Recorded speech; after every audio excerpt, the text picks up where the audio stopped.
Bonjour à tous ceux qui vont regarder cette vidéo, j'espère que vous allez tous bien. Aujourd'hui on se retrouve pour la deuxième partie de la présentation de ma voiture sans permis. Donc ce qu'on va faire, c'est qu'on va se re-rendre dans la montagne juste là-bas tout de suite. Et je vous souhaite un bon visionnage. Et maintenant on va passer à la partie intérieure, donc c'est parti. Alors déjà pour se rendre à l'intérieur, il faut ouvrir les portières. Mais on a des portières assez spéciales ici, parce que c'est une voiture qui a quand même pour but de se faufiler dans les villes et tout. Et même en étant garé, je veux dire de gêner le moins possible les autres automobilistes. Donc regardez, en fait pour se rendre à l'intérieur, il faut appuyer sur ce petit bouton. Et regardez ce qui se passe. Les portes sont en élytre, comme sur une Lamborghini Revuelto. Alors c'est une comparaison assez opposée, complètement opposée, qui n'a rien à voir. Mais il y a quand même les portes en élytre. Donc c'est vraiment quelque chose que je trouve super dans cette voiture. Ça lui rajoute un peu de la personnalité, du style et tout. Et en plus, quand on est garé, on prend encore moins de place que ce qu'on prendrait si on avait des portières classiques. Donc voilà. Alors au niveau de l'intérieur déjà, là on a le petit volant. En fait c'est le même volant qu'une Clio 5, qu'une Mégane électrique ou qu'un Captur. Vu que c'est Renault, c'est la sous-marque de Renault. Regardez, ils sont même allés jusqu'à juste seulement changer le logo, mais à garder le contour du losange du logo de Renault. Donc voilà. On a ici la planche de bord, enfin ce qu'on peut appeler une planche de bord, avec un petit écran pixelisé où il y a marqué les informations essentielles. Ici, bon, c'est très simple à conduire. Enfin, je veux dire, vous avez les feux de détresse, vous avez le bouton pour allumer, éteindre. Vous avez drive, neutre pour reculer.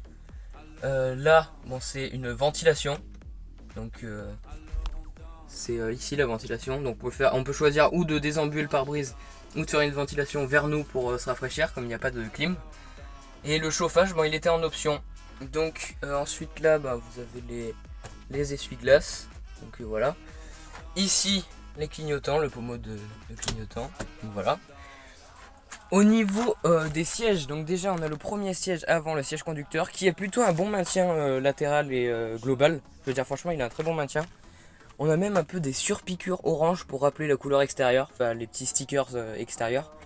Donc franchement je trouve ça super moi.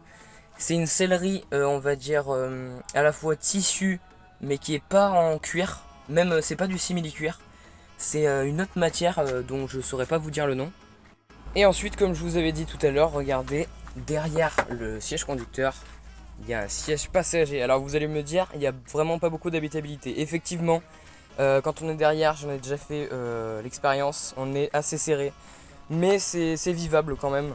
En plus, du coup, j'avais acheté un petit coussin pour que les passagers soient plus confortables, enfin, soient mieux installés. Donc voilà.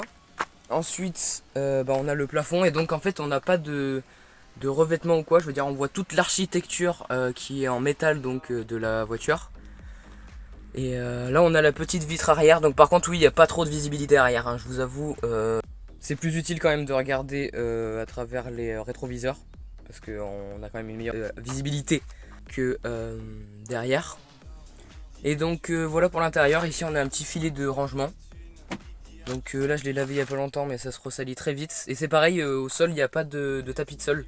C'est directement du plastique brut. Après aussi au niveau de l'intérieur, on n'a pas des portes électriques ou même des portes qu'on coulisse comme ça. On a tout simplement les mêmes portes qu'une 2 chevaux, enfin les mêmes fenêtres. Donc où on fait comme ça tout simplement pour avoir de l'air. Et ça marche plutôt bien, je veux dire on sent bien l'air. On se sent pas trop oppressé. Bon après faut pas être non plus claustrophobe parce que c'est vrai qu'il y a une ambiance un peu sombre. Heureusement qu'il y a le combiné d'instrumentation qui est avec les stickers orange. Ça rajoute un peu de la couleur dans l'habitacle. Mais donc voilà. Là on a le frein à main. Parce que c'est un frein à main. On a un petit support pour smartphone. Ça c'est moi qui l'ai rajouté. Je l'ai acheté sur Amazon si vous voulez savoir. On a un petit port USB-C ici. Ensuite on a des rangements ici. Mais ça c'est moi qui les ai rajoutés aussi. Et donc pour ouvrir les portes de l'intérieur, si vous vous demandez, il faut activer ce levier. Et comme ça les ouvre. Et on peut ouvrir les deux portes. C'est ce que je vais vous montrer tout de suite. Donc voilà, donc comme je vous disais, on peut ouvrir les deux portes. Donc ça fait un effet assez particulier, on dirait limite un insecte je trouve.